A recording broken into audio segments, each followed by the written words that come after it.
Hello everyone, welcome to my channel. आज हम इस वीडियो में आयनाइजेशन पोटेंशियल के बारे में डिस्कस करेंगे। इसको ही आयनाइजेशन एनर्जी भी कहा जाता है। So first transition series elements का एक इंपॉर्टेंट कैरेक्टरिस्टिक प्रॉपर्टी है। इस पर्टिकुलर वीडियो में डिटेल में समझेंगे कि आयनाइजेशन एनर्जी क्या होता है, डी ब्लॉक एलिमेंट्स में आयनाइजेशन पोटेंशियल, आयनाइजेशन एनर्जी का कॉन्सेप्ट क्या होता है, इंपॉर्टेंट जो पॉइंट है उसको हम डिस्कस करेंगे। सो स्टार्ट करते हैं इसके बेसिक कॉन्सेप्ट से। The minimum energy required to remove the most loosely bound electrons usually from the 4s or 3d orbital from a gaseous atom of a transition element। ठीक है, तो ये basic definition है ionization energy का।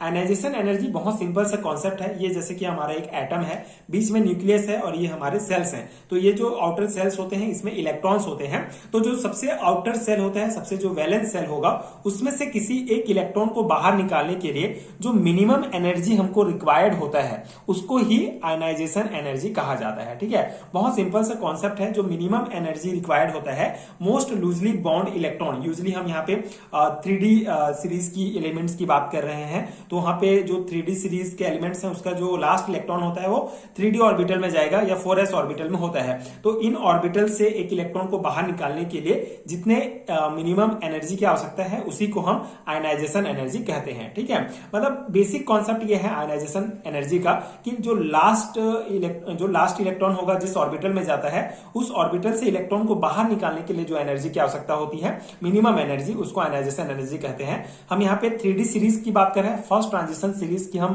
उसके characteristic property के बारे में पढ़ रहे हैं।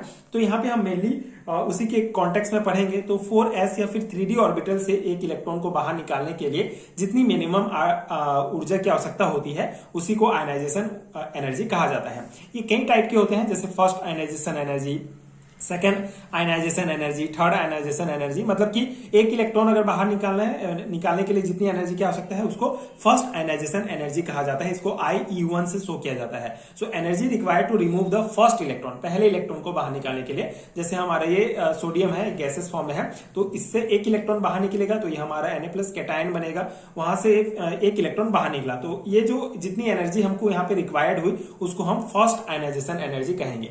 उसी प्रकार सेकेंड आयनाइजेशन एनर्जी मतलब कि energy required to remove second electron from uni positive ion. ठीक है, तो ये जो हमारा यूनी पॉजिटिव आयन है इसमें से एक और इलेक्ट्रॉन बाहर निकालने के लिए जितनी एनर्जी की आवश्यकता होगी उसको सेकेंड आयनाइजेशन एनर्जी कहेंगे। ठीक है, जैसे अगर हम Na+ कैटायन से अगर हम एक इलेक्ट्रॉन और बाहर निकालते हैं तो हमारा Na2+ आ जाएगा और ये हमारा एक इलेक्ट्रॉन बाहर निकल गया। ठीक है, तो ये कॉन्सेप्ट आई होप आपको समझ में आ गया होगा। अगर एक इलेक्ट्रॉन निकालना है तो फर्स्ट आयनाइजेशन एनर्जी, दो इलेक्ट्रॉन निकालना है तो सेकेंड आयनाइजेशन एनर्जी हो जाएगा इसी प्रकार से।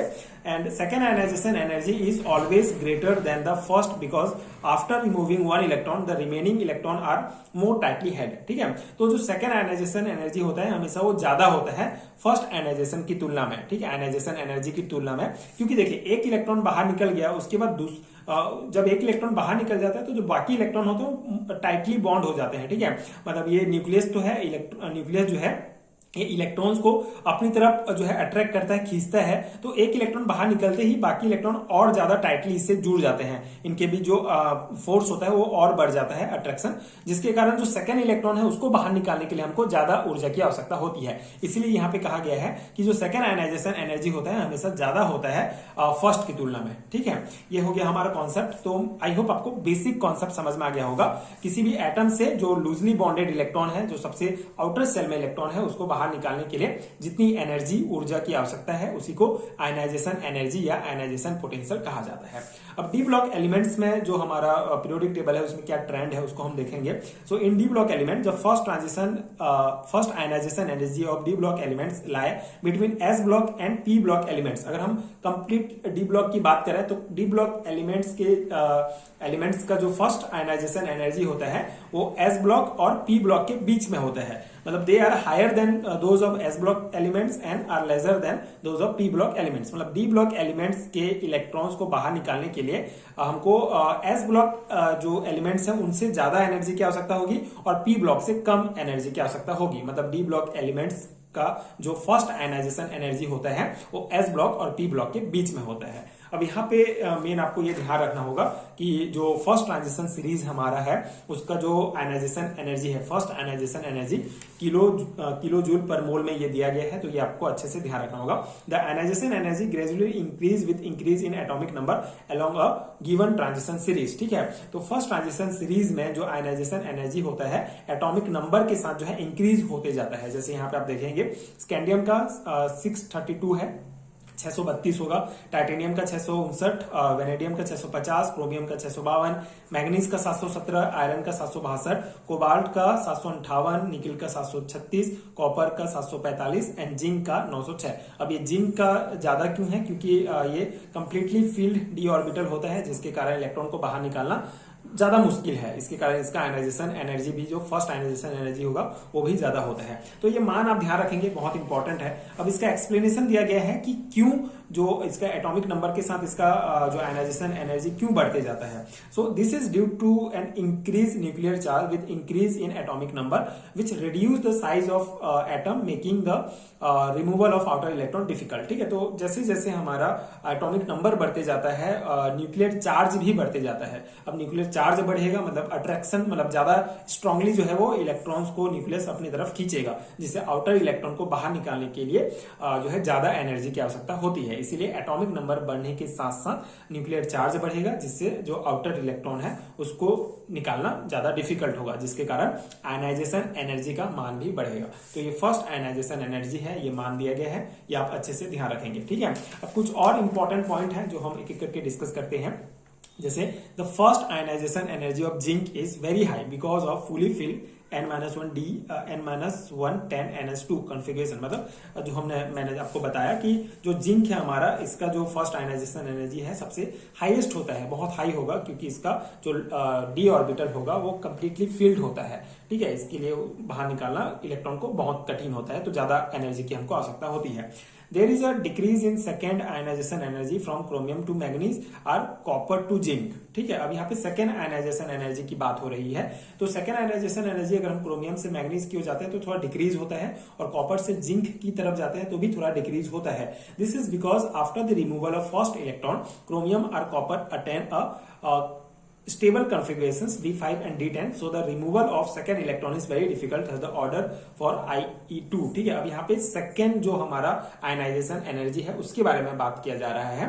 तो यहाँ पे कॉन्सेप्ट क्या है कि जब हम कॉपर से मैग्नीज की तरफ जाते हैं तो हमारा जो सेकेंड आयनाइजेशन एनर्जी होता है वो डिक्रीज हो जाता है। ठीक है, क्योंकि देखिए जो कॉपर होगा वो अगर हम वहां से इलेक्ट्रॉन बाहर निकालते हैं तो हमारा D5 और जो क्रोमियम है उसका D5 हो जाता है। मतलब ये हाफ फील्ड है, कंप्लीट हाफ फील्ड है डी ऑर्बिटल, जो ज्यादा स्टेबल है बाकी की तुलना में।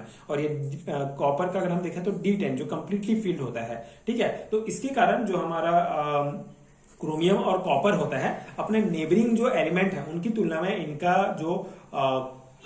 जो आयनाइजेशन एनर्जी होगा वो ज्यादा होता है। ठीक है, जैसे वेनेडियम से भी ज्यादा होगा और मैग्नीज से भी ज्यादा होगा क्रोमियम का, क्योंकि इसका अगर हम लास्ट कॉन्फ़िगरेशन देखें तो इनके पास मोस्टली मतलब D5 है जो कि स्टेबल कॉन्फ़िगरेशन है। ठीक है, स्टेबल इलेक्ट्रॉनिक विन्यास है, जिसके कारण इससे इलेक्ट्रॉन को बाहर निकालना ज्यादा कठिन होता है। तो इन दोनों की तुलना में इसका ज्यादा होगा।